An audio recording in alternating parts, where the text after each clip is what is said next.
il a retrouvé la solidité. Et c'est vrai que moi, c'est un match que j'attends particulièrement parce que c'est deux joueurs qui ont des persos, je vais pas dire atypiques, hein, je veux dire, c'est pas des persos qui sortent de nulle part, mais c'est des persos qu'on voit pas forcément souvent. Ça fait vraiment plaisir, justement, à l'ère de l'Abcode, d'avoir de la diversité et d'avoir des persos un peu sous-représentés, qui viennent nous mettre la sauce parce que ces persos ont la sauce. Hein. C'est comme le maître Roshi là qu'on a vu tout à l'heure. C'est un perso qu'on voit jamais, mais il est incroyable. Dis ce que t'as sur le corps, dis que tu détestes la Pro 21. Absolument tout le monde sera d'accord avec toi, ne t'en fais pas. Je vais faire une confession. L'Abcode, c'était le premier perso que j'attendais de Dragon Ball Fighter. En vrai, c'est faire. Moi, j'aurais préféré un skin, mais je comprends qu'ils en aient pas fait un. Elle a la queue qui fait partie du set et tout, plein de trucs. Mais moi, je veux dire, c'était le perso que j'attendais des One. Et quand j'ai vu qu'il est sorti, qui était incroyable, tout ce qu'ils avaient, c'était trop chaud.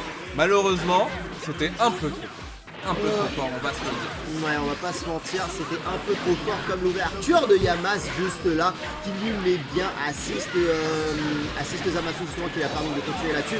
Voilà, le petit pressure dans le corner qui finit par faire craquer Xan, finit par whiff un reflect, mais le malheureux drop du côté de Yamas lui laissera vivre un jour de plus.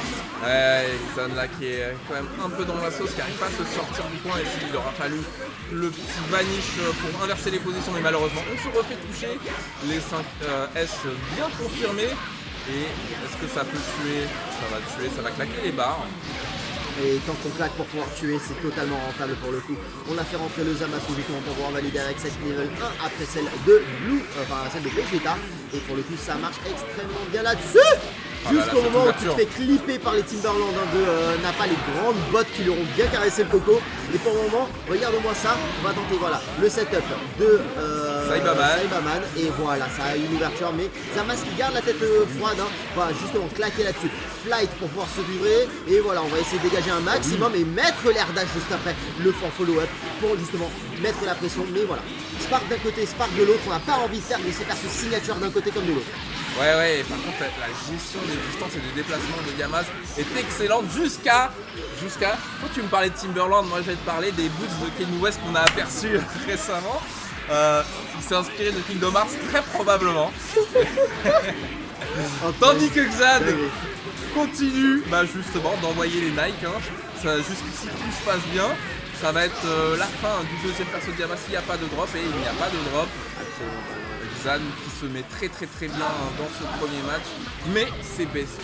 Exactement, tu notes les mots de la bouche pour le coup parce que Base Goku c'est probablement un des meilleurs anchors du jeu. Le Kaioken, le fait qu'il puisse mix parce qu'il a un command grab et un command grab qui est très difficile à réagir, voire pas du tout. Et en plus de ça, il a énormément de bons boutons et de bons outils, donc c'est une menace. Donc tu fais très bien Xan de mettre la max sur lui là-dessus, le maximum de barres pour lui. Allez hop, et en plus de ça, level 1 derrière pour pouvoir justement planter le Saibaman et en plus de ça continuer de le mettre la pression. Il a pas envie de lui laisser le temps de s'exprimer.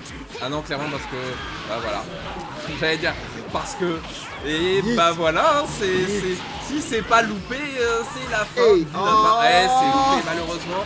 Mais on va pas se laisser distraire par ce petit drop. Yamas on enchaîne direct. On continue le petit neutral tranquillement. Il suffira d'une petite touche, voilà, un petit jump S et on amène le dernier perso. C'est trop marrant l'animation du Jump S, genre vraiment il a déposé son petit billet, allez, c'est ça, c'est hop, fini ce perso, et Xan qui s'envole vers le premier point. Ouais, tu disais, fini ce perso, c'est fini la game du côté de Xan. Il lui a pas laissé le temps justement de faire en sorte qu'il impose son plan de jeu avec un pour Xan. Ouais. Il n'a pas laissé le temps justement d'imposer son plan de jeu avec Beisku, ce qui fait que à la fin le pauvre il était noyé. Le moment où il avait une ouverture, c'était déjà trop tard. Mais tu vois, c'est que malgré le fait qu'on dit qu'il lui a pas laissé le temps, mais le Bezoukou a quand même arraché un perso, je veux dire, malgré la tentative d'étouffage du Goku. Le taf est fait quand même, le perso est complètement là. Et il y a un petit changement là du côté de Xan avec un Blue Jetta. Qu'est-ce que t'en penses? Blue Jetta c'est pas mal. C'est un personnage qui contrôle très bien les airs et je pense que ça peut être potentiellement la réponse à Zamasu. Sa niche c'est vraiment le fait que justement il puisse cancel qui blast en whiff sur un Big Bang Attack qui n'est pas super dashable, c'est un beam, en tout cas un projectile de priorité beam. Et le fait qu'il ait toujours cette hitbox aussi devant fait qu'il y a pas mal de synergie assez intéressante. À voir s'il a un plan de jeu intéressant avec ça. Mais en tout cas, c'est un pick qui a le mérite de pouvoir faire le café si c'est utilisé correctement. Mais là, on a pu voir Super Dash contre Super Dash. C'est Vegeta original qui gagne, hein, comme quoi en fait, Dragon Ball Super n'est pas canon et ne gagnera pas dans les Super Dash. Mais ceci dit, pendant que je raconte des petites bêtises, il y a le Blue Jetta qui se réveille, qui est en sparking, qui va vite les barres comme il faut. Il n'y aura pas de claquage de ressources. Yamas qui revient. Yamas qui revient, il est mix-up de Zamasu. Qu'est-ce que c'est incroyable. Et en plus de ça, c'est surtout aussi le fait que c'est combiné à l'assist de Base Scoot. Vraiment la paume combiné au fait que Zamasu ça fait déjà te semer énormément la paume dans l'esprit. Il n'a même pas eu besoin de plus qu'un simple IAD pour pouvoir justement ouvrir sa garde. Et regarde les dégâts sur lesquels ça a résulté. Le Jiren est presque mort là-dessus. Maintenant c'est lui qui a la priorité. On a bourré là-dessus en pensant avoir été confirmé, mais pas du tout. Cela dit, on trouve quand même ce Dragon Rush et ça va lui permettre potentiellement de l'emmener dans le corner. On a envie de sortir ce Jiren. Voilà, on appelle Nappa. Nappa qui aura aussi le temps de mettre ce Saibaman. Est-ce qu'il est encore là? Oui, il est là. Est-ce qu'on va pouvoir rattraper là-dessus? Non monsieur. Le garde 37 qui est toujours là. On a essayé d'avoir un Vegeta Junior qui fait le café là-dessus, mais il n'en sera rien. On aura par contre une ouverture en low de M au vu des dégâts qui va lui permettre vraiment de se mettre bien là-dessus. Allez hop, on plante encore une fois le Saibaman, il lancera quoi? On n'a pas gardé, mais voilà, ça le touche quand même. Du coup, ça te confirme sur le Vanish. Et purée, n'a pas quel personnage fou furieux. Ah mais oui, Nappa c'est un perso fou furieux, mais Xan, quel joueur fou furieux, genre c'est incroyable, il laisse rien passer. À chaque fois tu crois que tu l'envoies de l'autre bout de l'écran, mais il revient sur sa gueule, sauf que là il est allé un peu trop loin, un peu trop dans l'agressivité. Yamas il lui renvoie sa barre de vie. Il aurait pu faire peut-être un peu plus, je sais pas si c'était un drop ou s'il a choisi de pas utiliser les barres. En tout cas on revient en neutral, et c'est là où Zamasu brille pas mal, hein. Pas mal, sauf qu'il se fait attraper par Xan une fois de plus. Et c'est là que je te dis, c'est que on n'a pas en fait. Tu le regardes, peu importe où il est sur l'écran, virtuellement il est sur ta gueule. Tu peux pas juste te dire il est loin, c'est tranquille, parce qu'en plus il va pouvoir planter les Cyberman si tu dors un peu trop. Et là on fait une petite inversion qui met bien le petit side switch pour le mettre dans le coin. Et le petit setup Cyberman. Et là il est obligé de changer, obligé de claquer les barres. Et Xan qui continue à maintenir la pression. Comment ça finit? Exactement, Xan qui continue de la pression, mais il avait ses petits dash pour lui permettre de mettre la pression à plein écran. Ça finit par toucher pour inverser la tendance là-dessus. On essaie un petit mix-up avec l'IAD, ça ne passera pas. Cela dit, celui-là, oui monsieur, il va passer, il va finir par avoir raison de ce Nappa. Il me semble que c'est cadeau ça. C'est jeu de jambes dans la bouche. Je sais pas si t'avais la référence quand on dit ça c'est cadeau à un truc d'il y a 20 ans où on disait jeu de jambes ça c'est cadeau. En tout cas, Xan il envoie la sauce avec son Jiren, hein. On connaît son Jiren aussi qui est très offensif, qui va tenter parfois des 2S un peu random dans le but de faire le max damage. Et là on met bien level 3, ça va pas tuer mais Loki est violent. Et ça tente la level 3 la relever du côté de Yamas, mais c'est bien grillé pour Xan. Tranquillement, on prend son temps. On prend un peu trop son temps. Il a whiff là-dessus en plus de sa combo bleue. Il avait vraiment fait attention de le spacer au maximum, mais c'est tellement dommage. C'est un naufrage qu'on voit. Et il y a un gros chèque qui se lance, je sais pas si c'est dans la direction de Xan. Mais en tout cas, on a réussi à trouver ce 2H pour terminer le job quand même. Et le baisse beaucoup, le fameux, le violent, le tonitruant, il se fait toucher. C'est quoi ce super derrière? Repoussé. Les deux ils se sont regardés, ils sont dit c'est une dinguerie. Tout le monde est d'accord que c'était pas censé se passer comme ça. What the fuck?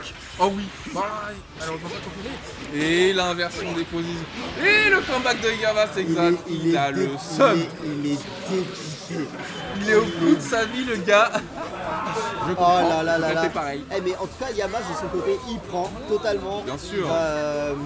Il va pas se laisser prier, on égalise. C'est la loi de la compétition. Hein. Exactement, c'est l'écran de victoire qui détermine qui a gagné ou pas.